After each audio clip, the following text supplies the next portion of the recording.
Nagaan waaqayyo jiraataa isiniif haa baay'atu. Akkam jirtu nagaa keessanii nagaa kootii galata waaqayyo.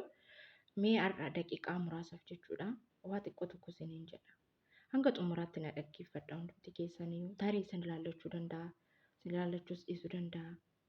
Garuu immoo dhaggeeffadha hanga xumuraatti jechuudha. Oduu durii tokko irraatiin jalqaba. Raacha baay'ee walgahii qabu turanii. Walgahii isaanii sun muka korra jedhanii wudiddirii yookiin immoo dorgommii waliin qabatan jechuudha. Amma raacholeen hundumtuu gara mukichaa sana ni deeman. Gaafa deemanii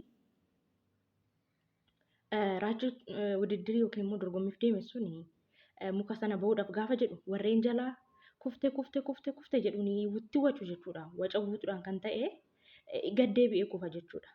Ammas inni lammataa gaafa deemu isattis ni wacu kuftee jedhuun.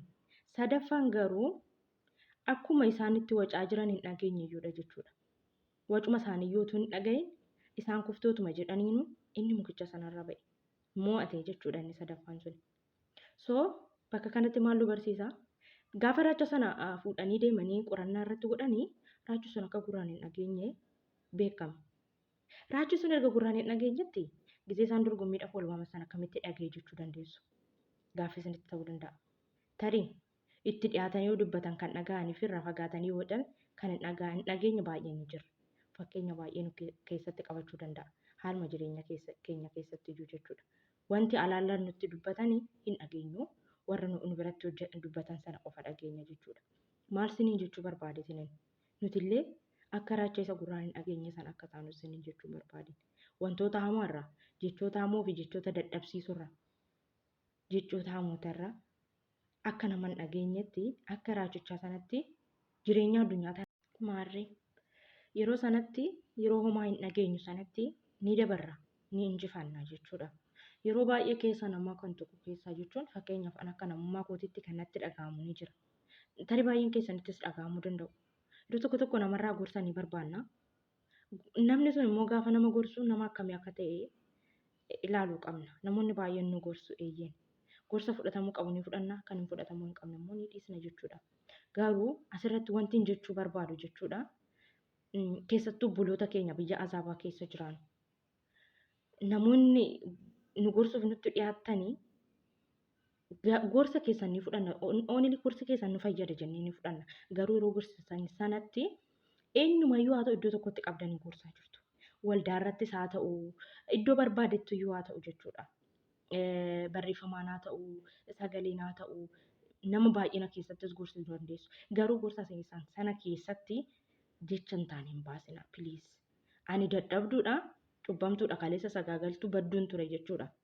Garuu eeyyeen gorsi keessan sun immoo sanarraa akkana deebisu na taasisa.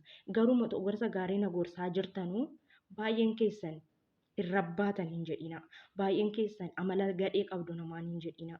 Eeyyeen amala gadhee qabaadhee garuu amala gadhee sokkoo sanarraa deebi'uudhaa fi gorsa keessa san dhaggeeffachaa jira. Gorsa kee yookiin gorsa ishee yookiin gorsa isaanii. Garuu gaafa immoo hin rabbaatan yookiin amalli keessan amala gadeedha hin taatan kan keessan immoo ciccimoon ni jirtu jajjaboon ni jirtu gaafa jettanii eenyutu Mikaa'eliidha eenyutu Seexanaa'eliidha. Eenyutu qulqulluudha eenyutu cubbamaadha. Hundi keenya iyyuu wal qixa jirra. Nu gorfamna taanaan iddoodhuma tokkotti gorsa gaariidhaan gorfamu. Jechi hin taane jecha arrabsoo nutti hin bahin. Yoo nu gorsuu barbaaddan eenyuma keessan iyyuu taatan dhiifama naa godhaati jechuudha. Eenyumayyuu eeyyeen na fudhachuu fi dhiisuun mirga kooti jechuudha anaaf. Kanaaf dhiifama naa godhaati. Eenyumayyuu keenya yoo taane gizee nama gorsinu gorsa keenya sanaan jalqabne gorsuma keenya sanaan gaarummaa sanaan yoo xumurre inni daandii badaarra jiru sun badduun sunis gadhee kan taate sunis kan amala badaa qabdu sunis gorsa sanaan ni deebiti. Garuu amaluma badaa sanarratti immoo deebisanii amala badaa qabdu gaafa jedhanii achumaan itti balleessuudha jechuudha. Achumaan deemi badi jechuudha. Akka kootti jechuudha. Eenyumayyuu taanaan wal qixadha. Uumamni keenya namummaan keenya. Silazii nama sinitti dhiyaate qofa qulqulluun godhina. Nama sinirraa fagoo jiru hammeenyatti yaadina. Nama qarshii qabaatee waan irratti hirmaadhu yookiin kana naa godhi jedhe qofa irratti qulqullummaan kennina. Warra afaan dubbatu qofaaf ol hin qabina. Hundumti keenya wal qixadha. Hundi keenya iyyuu maal keessa akka jirru nutu beeka. Garuu fageenya irra teenye gaafa nama ilaallu akkuma nuti dhufetti dubbachuu dandeenya. Dhiifama naa godhaa jechuudha. Warri nama gorsitan piliis waaqayyo isa jiraata sodaadha. Yookiin gorsuma keessan dhiisaa yookiin immoo waan gorsitan sana ilaalaa. Anis obboleettii keetti, isheenis obboleettii keetti, hundi keenya obbolaa dhokkodha. Silazii gorsa keenya keessatti eenyutu akkamittiin gorsamuu qaba isa jiru adda baasnee beekuu qabna. Ati immoo yaa ishee cimtuu, yaa ishee jabduu kan taate yaa obboleettii koo jecha namaan dhaga'iin gadi naqi, biraa deemi. Jecha isaan dubbatan sana gaafa dhageessu dhiisiti deemi. Cimtuu ta'e, jabduu ta'e, callisuu filadhu. Dubbachuurraa callisuun gatii qaba waan ta'eef. Gowwaadha seenaa jedhan, homaan beektus siinaa jedhan, amalli ishii badaadha siinaa jedhan, maal yaadaa jirte siinaa jedhan dhaggeeffadhu callisiiti. Guyyaa tokko deebiin argatta gaaffii keef. Silazii jabaadhu. Ishii utuu dhala qabduu dhala kee sanatti utuu hin godhin ijoollummaa kee dhiistee oduu gammaduun hiriyoota kee wajjin taphachuun sitti miidhagu kaayyoo kee fuulduratti kaayeffatte sana galmaaf ga'uudhaaf siddatiirra godaansarra jirtu. Ishii jabduuf cimtuu kan taate jabaadhu. Hin dhagahin.